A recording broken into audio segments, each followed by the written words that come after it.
Olá! A gente ouve a palavra corrupção o tempo todo no debate público, mas o que a lei diz exatamente sobre isso? Nessa nossa conversa, a gente vai direto na fonte, lá no Código Penal, para desvendar as duas faces mais conhecidas desse crime, a corrupção passiva e a ativa. Vamos começar a entender isso juntos? Pois é, essa é a pergunta de 1 milhão, né?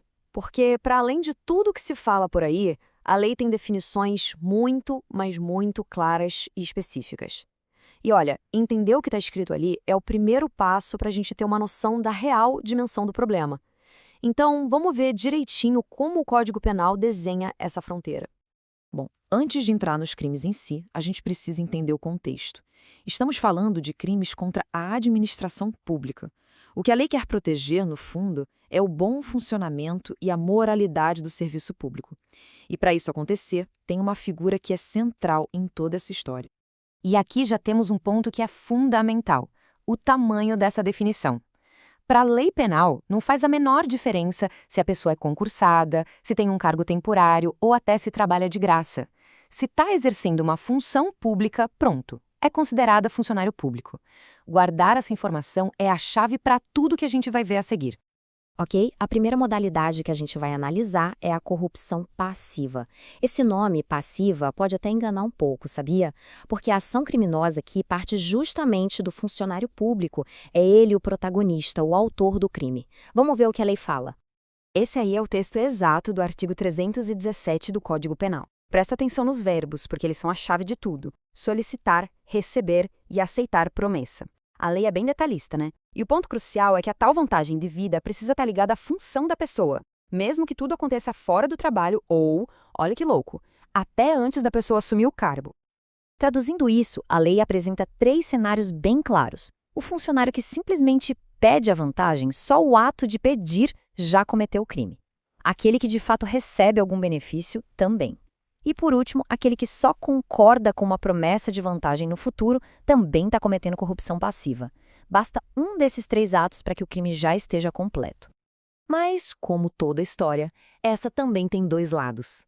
Se a corrupção passiva é o crime do funcionário, a corrupção ativa é o crime do particular, do cidadão. É a ação de quem tenta corromper o agente público e, por consequência, o sistema todo. Agora, o texto do artigo 333. Repara como os verbos mudam completamente. Agora são oferecer e prometer.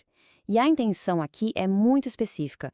É fazer com que o funcionário público faça alguma coisa, ou deixe de fazer, ou até atrase uma ação que faz parte das obrigações dele. E aqui a lógica é bem parecida. O crime acontece no exato momento do oferecimento da propina. Não importa se o funcionário aceitou ou não. O mesmo vale para a promessa de uma vantagem. A simples iniciativa de tentar corromper já é, por si só, um crime completo aos olhos da lei. Certo, com os 2 lados bem definidos, vem a grande questão.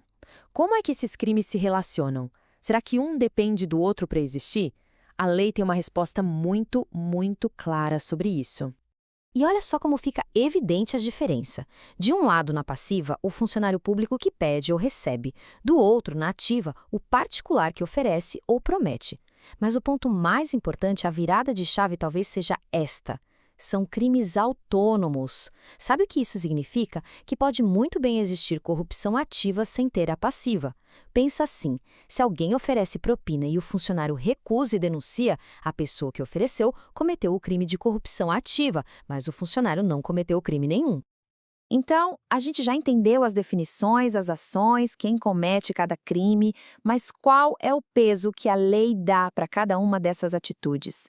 Analisar as penas nos dá uma perspectiva excelente de como o sistema judiciário enxerga a gravidade de cada lado dessa história.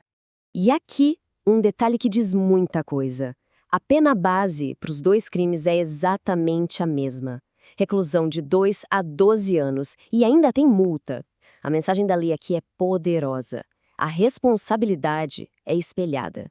Tanto quem corrompe quanto quem se deixa corromper são vistos com o mesmo nível de gravidade. A culpa não é maior de um lado ou de outro. Aos olhos da lei, ela é compartilhada.